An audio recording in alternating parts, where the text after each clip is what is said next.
нас ни поддержки не было, ничего не было. Я попал в нормальных ребят. Надеюсь, сделаю все правильно. Надеюсь, будет все.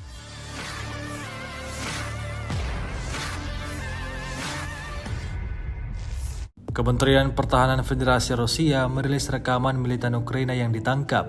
Rekamannya diunggah di akun Telegram @MOD-Rasia pada Rabu 11 Januari 2023. Dalam rekaman tersebut, memperlihatkan militan Ukraina yang ditangkap berbicara tentang situasi di unit mereka dan berterima kasih kepada prajurit Rusia atas sikap mereka yang layak terhadap tentara Ukraina.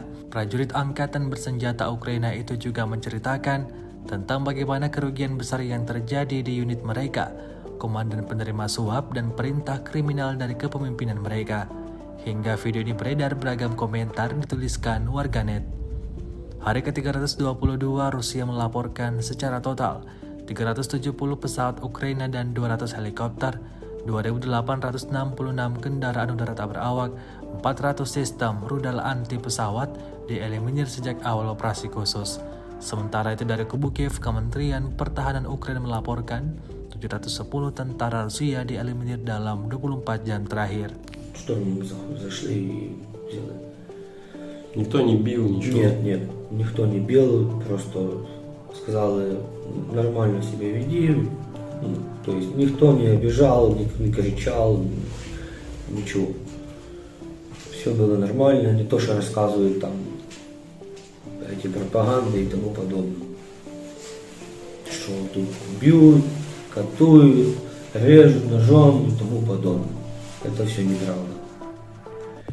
Я сейчас говорю правду. Не слушайте то, что говорят там эти пропаганды. Как относились к вам ваши командиры? Отправляли вам, отдавали ли вам какие-то преступные приказы? Ну, я скажу так, що вони нас за людей не вважають, за пушечне м'ясо, за карандашик, олівець, стерся, та й слава Богу. Їм аби звання, деньги і тому подобне. А то, що люди вмирають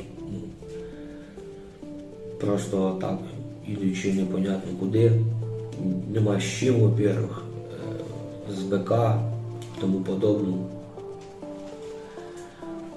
Даже вот останній момент не дали возможность откатиться. То есть до последнего. То есть никакой поддержки, ничего не было? Ваши ребята зашли на позицию, и нас взяли. Если по-нормальному, то по-нормальному. Здесь тоже нормальные люди. Не нужно слушать то, что говорят.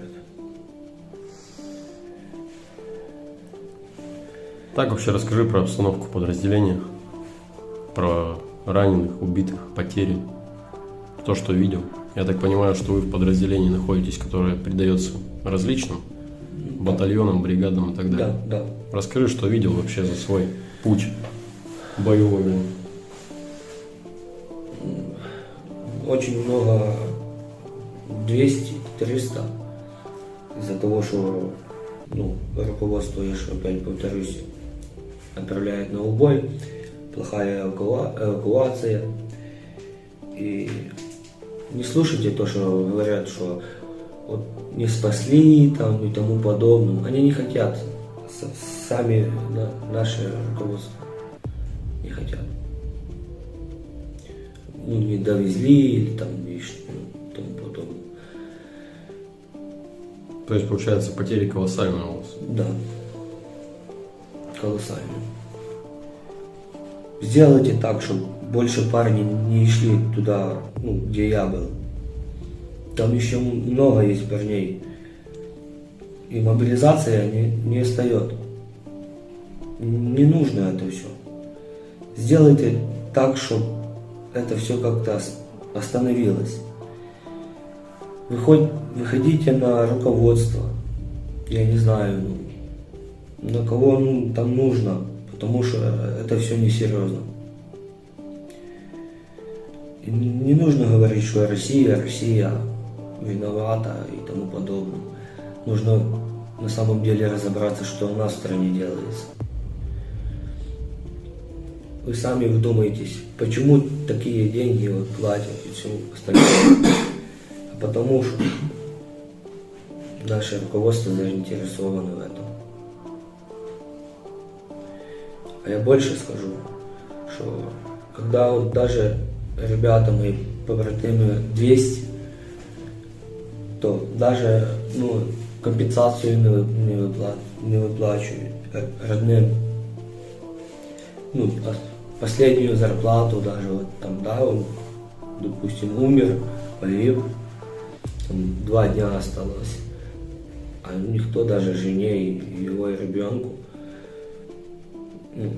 не даст ни копейки, чтобы ей прожить.